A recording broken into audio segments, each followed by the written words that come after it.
beberapa prinsip-prinsip evaluasi. Yang pertama yaitu prinsip valid, yang dimana dalam prinsip valid ini kita harus melakukan secara langsung, secara benar.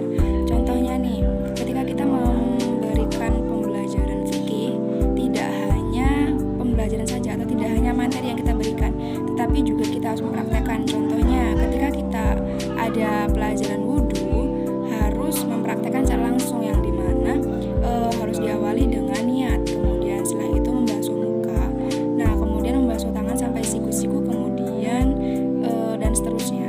Kemudian yang kedua yaitu ada prinsip mendidik. Nah, yang dimana yang dimaksud dengan prinsip mendidik yaitu bagaimana caranya kita memberitahu kepada siswa ataupun siswi di sekolah bahwasanya nilai itu harus seimbang antara nilai ekstrakurikuler pun dengan nilai mata pelajaran biasanya. Contohnya nih, ketika nilai bahasa Inggrisnya 50, maka nilai ekstrakurikulernya pun harus 50, ataupun sebaliknya, ketika nilai ekstrakurikulernya itu 50, maka nilai bahasa Inggrisnya juga harus 50. Tidak ada atau tidak boleh mereka hanya membesarkan salah satu dari mata pelajaran itu sendiri, karena mau bagaimanapun hal yang baik itu harus seimbang, pun tidak boleh hanya memperbanyak atau mengedepankan satu mata pelajaran saja. Nah, kemudian yang ketiga yaitu prinsip yang berorientasi pada kompetensi. Contohnya nih, ketika dalam melakukan proses pembelajaran, maka harus dilakukan secara bertahap, baik itu mengikuti proses pun prosedurnya. Sambil bertahap itu, dari pihak guru harus menulis atau mencatat nilai-nilai dari mahasiswa yang sudah mereka lakukan secara bertahap tersebut. Kemudian yang keempat yaitu ada prinsip adil dan objektif. Nah, yang dimana ini sangat banyak sekali dari pihak guru pun dari pihak siswa kurang menyadari akan hal ini. Contohnya nih, kita harus melakukan pembelajaran ataupun hal lain sebagainya itu harus adil, yang dimana yang maksud adil itu boleh dari guru ini mengedepankan atau mengesampingkan salah satu dari siswa tersebut. Seperti misalnya ketika guru menjelaskan itu lebih condong ke guru laki-laki, lebih condong kepada siswinya, pun sebaliknya guru perempuan lebih condong kepada siswanya. Padahal itu tidak boleh sama sekali. Secara tidak langsung dari pihak guru itu mencontohkan hal-hal yang kurang adil gitu kan. Ketika ada siswa yang memang ketika dia kritis, mereka bisa memprotes, tapi ketika siswa yang kurang kritis, mereka akan diam saja.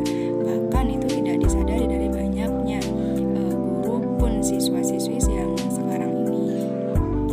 Kemudian ada prinsip terbuka. Nah, yang dimana dalam prinsip ini itu setiap guru pun dengan siswa-siswinya harus melakukan kesepakatan bersama. Misalnya nih, ketika melakukan atau mengerjakan soal ujian esai, nah pihak guru sudah menjelaskan kepada siswanya atau siswinya bahwasanya dari setiap satu soal esai itu nilainya 20. Nah, kemudian dari satu soal ABCD itu satu nomornya bernilaikan misalnya 10. Nah, seperti itu. Jadi dari pihak guru dan pihak siswa itu harus sama-sama sepakat.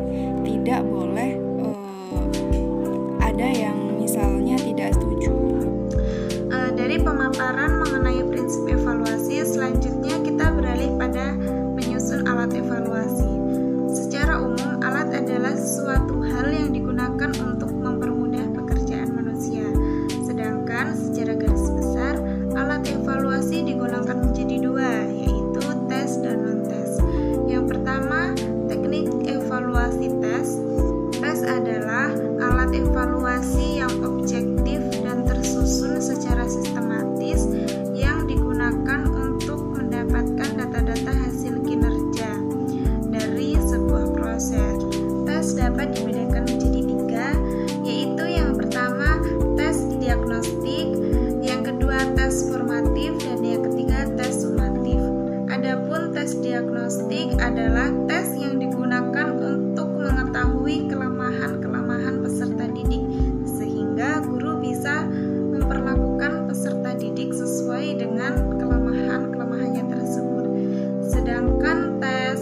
normatif adalah